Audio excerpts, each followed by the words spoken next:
بسم الله الرحمن الرحيم نون والقلم وما يسطرون ما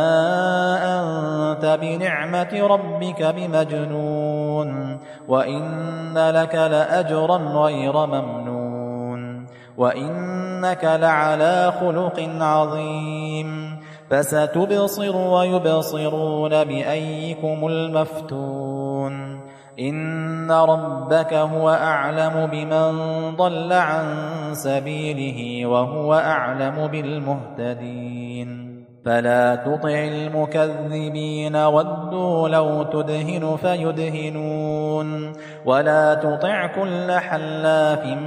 مهين هماز مشاء بنميم مناع للخير معتد أثيم عتل بعد ذلك زنيم أن كان ذا مال وبنين إذا تتلى عليه آياتنا قال أساطير الأولين سنسمه على الخرطوم إنا بلوناهم كما بلونا أصحاب الجنة إذ أقسموا ليصرمنها مصبحين ولا يستثنون فطاف عليها طائف من ربك وهم نائمون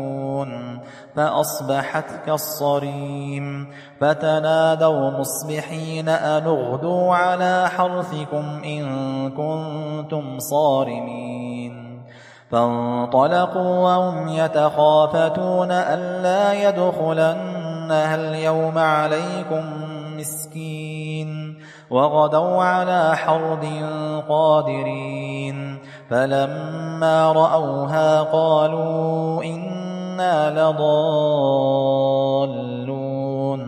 بل نحن محرومون قال أوسطهم ألم أقل لكم لولا تسبحون قالوا سبحان ربنا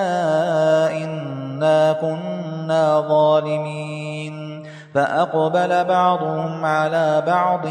يتلاومون قالوا يا ويلنا إنا كنا طاغين عسى ربنا أن يبدلنا خيرا منها إنا إلى ربنا راغبون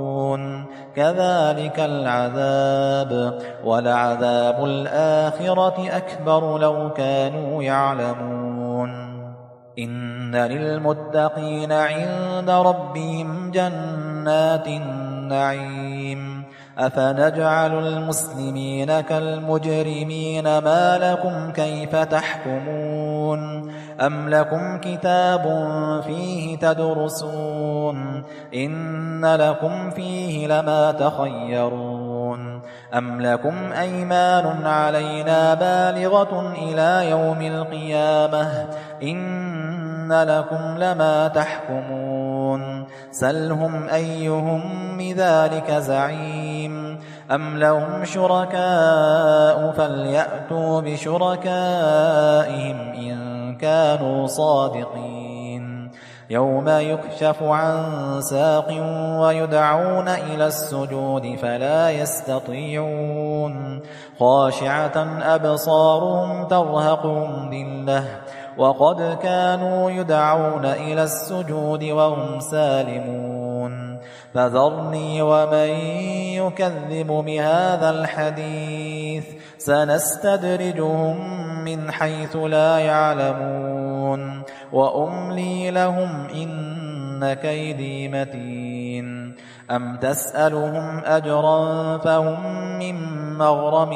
مثقلون أم عندهم الغيب فهم يكتبون فاصبر لحكم ربك ولا تكن كصاحب الحوت إذ نادى وهو مكظوم لولا